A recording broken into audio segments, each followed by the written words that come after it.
வேணான்னு சொல்றீங்க. அதுலயும் எல்லாம் கவனிக்கிறான். வேணான்னு சொல்லி சும்மா போயிடாது. வேணான்னு சொல்றதா இருந்தால் செக்யூரிட்டிக்கு உள்ள ஏற்பாடு பண்ணி தான் அனுப்பணும்.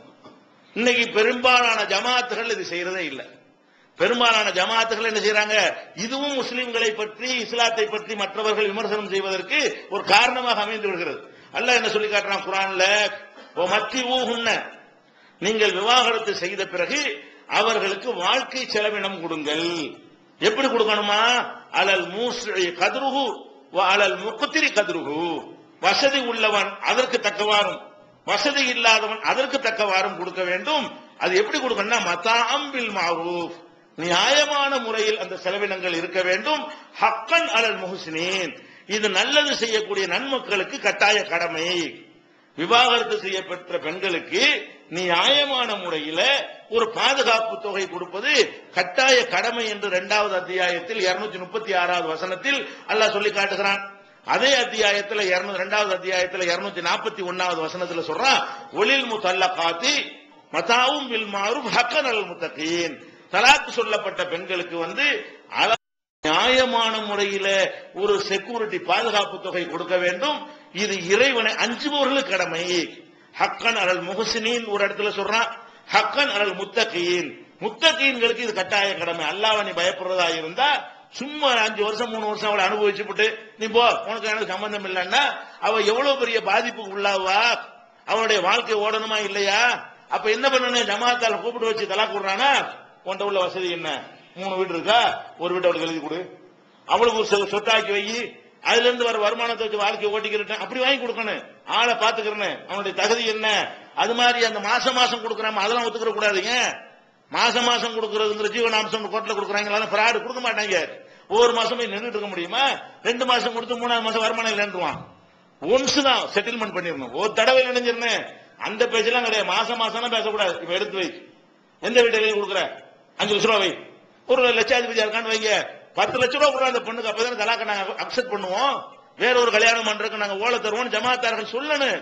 ஹக்கு அல்லாஹ் நியாயம்ங்கிறான், கட்டாய கடமைங்கிறான், நியாயமான முறையில் சொல்றான். எது நியாயமான முறை? எல்லாம் கூடி உட்கார்ந்துகிட்டு என்ன பண்றாங்க ஜமாத்துகள்ல, ரொம்ப அநியாயம் பண்ணுகிறார்கள். பெண்களுக்கு பேசுறோங்கிற பேர்ல ஒரு 3000 ரூபாய் கொடுத்துருங்க, 3000 ரூபாய் கொடுத்துருக்காங்க ஜீவனாம்சம். 3000 ரூபாய் வச்சு என்ன பண்றது இந்த காலத்துல? 3000 ரூபாய் ஒரு மாசம் கூட செலவுக்கு போதுமா? 3000 ரூபாய் கொடுங்க, 2000 ரூபாய் கொடுங்கன்னு என்ன செய்யறான்? அதை வாங்கி கொடுக்குறாங்க. இதான் நியாயமா? உன் தங்கச்சிக்கு 3000 ரூபாய் வாங்கிக்கிறோம், மனசு ஒப்புமா? உன் மகளுக்கா இருந்த ஜமாத் தலைவர்கள் எப்படி யோசிக்கணும்? இந்த பொண்ணு நம்ம மகளாக இருந்தால் ஒரு 5 வருஷம் ஒருத்தன் வாழ்ந்துவிட்டு 3000 ரூபாய் கொடுத்து போண்டு விரட்டி விட்டா நமக்கு சரிந்து படுமா? உன் தங்கச்சிக்கு இந்த மாதிரி நடந்திருந்தால் உனக்கு சரிந்து படுமா? நியாயம்னா உன் குடும்பத்துக்கு ஒண்ணு நடந்தால் எது நியாயம் அதுதான் நியாயம். அப்ப இவன் என்ன செய்யறான்? நம்ம பொண்ணு யாருக்கோ தான் நடந்திருக்குன்னு சொல்லிட்டு ஒரு 2000 ரூபாய் கொடுத்துட்டு போ, ஒரு 3000 ரூபாய் கொடுத்துட்டு போங்க. தலாக்கு விட்டதுக்கு பனிஷ்மெண்ட் என்ன? அதுவும் இல்ல. பல ஜமாத்துகள்ல, சில ஜமாத்துகள்ல ஃபார்மாலிட்டிக்கு 2000 3000 வாங்கி கொடுக்குறாங்க. ஆளை பார்க்கணும். அவனே முசாபிரா இருந்தா அது ஒரு கணக்கு. அவனை பிச்சைக்காரனா இருக்கிறான், அவனுக்கு அந்த மாதிரி ஒரு சொத்தும் இல்ல ஒண்ணும் இல்ல, அன்றாடம் காட்சியா இருக்கிறான், ஒண்ணும் இல்லன்னு அல்லாஹ்வுடைய நசீப் என்ன பண்றது? அல்லாஹ் அப்படி அமைச்சிட்டான்னு பொறுத்துக் கொள்ள வேண்டியதுதான். பொருளாதார அவனோட வாழ்ந்தா கூட அவனை கிடைக்க போகுது, அவளுக்கு ஒண்ணும் இல்ல, அவனோட வாழ்ந்தா போது. அதனால அல்லாஹ் கொடுத்திருந்தானே, ஆனால் என்ன செய்யணும்? அவங்ககிட்ட உள்ள தகுதிக்கு தகுந்தவாறு ஒரு தொகையை வாங்கி அந்த பெண்ணுக்கு நியாயமா கொடுக்கணுங்கிறது அல்லாஹ் என்ன செஞ்சுட்டான்?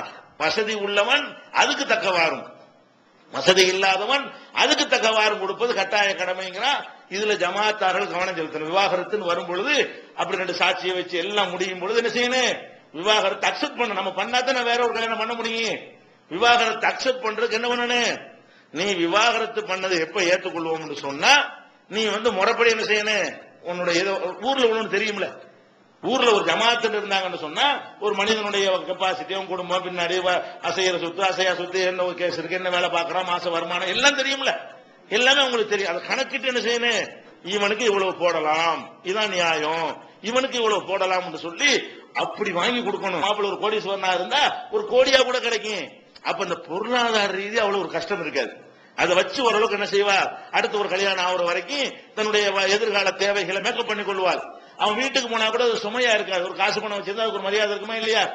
அவங்க வீட்டுல போய் இருந்தா கூட காசை கொடுத்து சாப்பிட்டா ஒரு சுயமரியாதையை பாணி கொண்டு சாப்பிடலாமா இல்லையா?